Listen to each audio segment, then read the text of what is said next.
Welcome back, everybody. Thank you for tuning in to this sixth and final episode of our Vertical Habits podcast miniseries. I'm Sean. I'm here with DeAndre, Jennifer, Michael, and Jennifer. We are the pastors at Memorial Drive United Methodist Church, and we're kind of packed in around these tables today to talk about our final vertical habit, Thanksgiving. Now, you probably know this vertical habit already, but as a reminder, a vertical habit is a biblical practice that helps us communicate with God. And today's habit, Thanksgiving, is exactly what it sounds like. Yeah, the practice of Thanksgiving is simply a means of saying thank you to God. It's our way of communicating this in worship, and we do this in a lot of different ways. And one that you might recognize is a prayer that we say every time we gather around the communion table. We call it the Great Thanksgiving. It's really where the term Eucharist comes from in that way. It's called the Prayer of Great Thanksgiving, and in it we thank God for the thing that makes the biggest difference in our lives, and that is the fact that Jesus gave himself up for us, and that through him we have forgiveness of sins and new life. Yes, and then when we finish communion, we continue with thanksgiving. We pray, God, we give you thanks for this holy mystery in which you have given yourself to us. So our psalm today is a psalm of thanksgiving, Psalm 136, and it's basically a big long list of things that God has done that the psalmist is grateful for. So we're going to take turns as we read through it. Y'all ready? Here we go. Here we go. Oh, give thanks to the Lord, for he is good, for his steadfast love endures forever. Oh, give thanks to the God of gods, for his steadfast love endures forever. Oh, give thanks to the Lord of lords, for his steadfast love endures forever. That's you, Jennifer. That's me. You didn't highlight my copy. All right. Who by understanding made the heavens, for his steadfast love endures forever. Who spread out the earth on the waters, for his steadfast love endures forever. Who spread out the earth on the waters, for his steadfast love endures forever. Who made the great lights, for his steadfast love endures forever. The sun to rule over the day, for his steadfast love endures forever. The moon and stars to rule over the night, for his steadfast love endures forever. Who struck Egypt through their firstborn, for his steadfast love endures forever. And brought Israel out from among them, for his steadfast love endures forever. With a strong hand and an outstretched arm, for his steadfast love endures forever.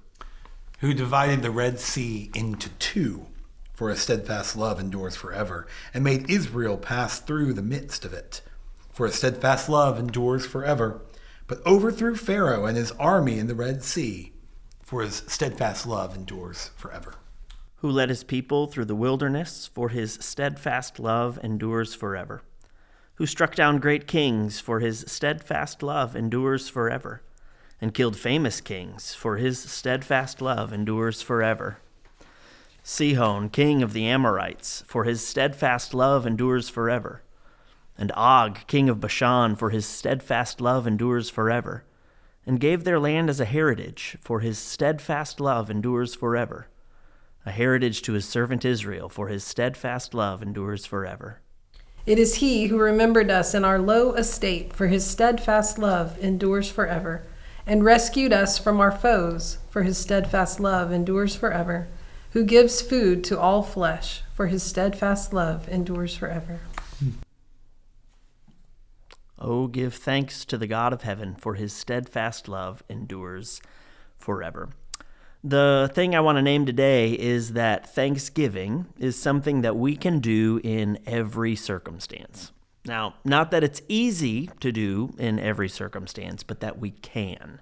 The list of things that God has done for us does not change with our changing circumstances, does not change as our emotions cycle through things like joy and grief and all the rest. And I think I speak for all of us pastors when I say that the church in general and this church in particular have been places where we have experienced the amazing grace and work and kindness of God. So we're going to close out this episode and this whole mini-series by each sharing what it is, at least one thing, that we want to thank God for about this church, Memorial Drive United Methodist Church. I'll start.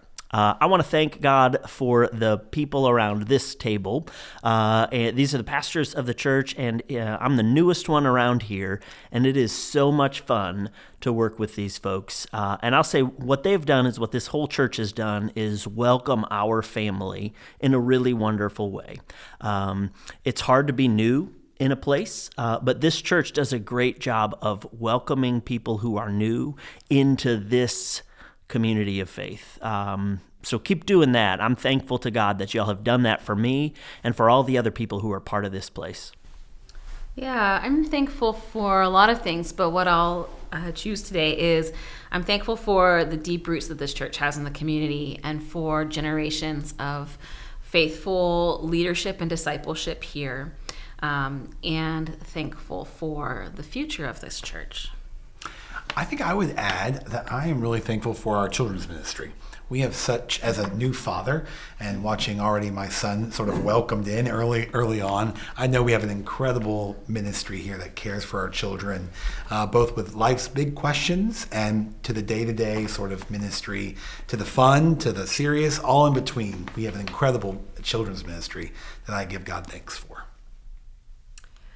I was going to say the preschool. We have an amazing preschool here connected to our church. I got to do chapel yesterday and today, and the kids are just precious and they love Jesus, and it's just a really special school. And I meet people all the time in this church that say, yeah, I came to this preschool when I was younger, which goes back to what you said, Jenny, right? Like the generations here, it's really a testament to this community.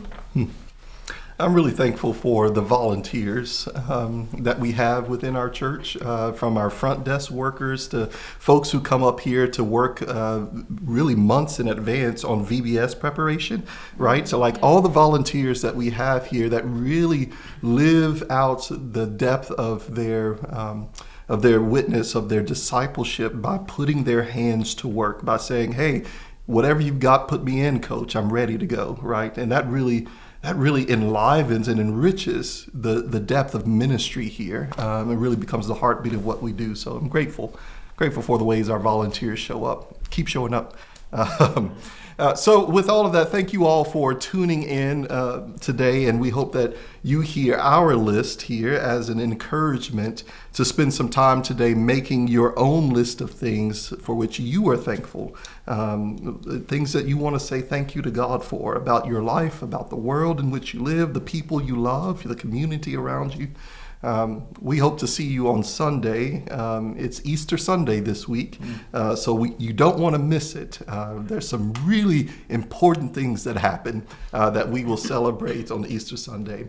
Find the full worship schedule online at mdumc.org, and we'll see you soon. Thanks, everybody. Bye, And y'all. also thanks to Jimena and Mark behind the Yes. scenes for making all this happen. Bye.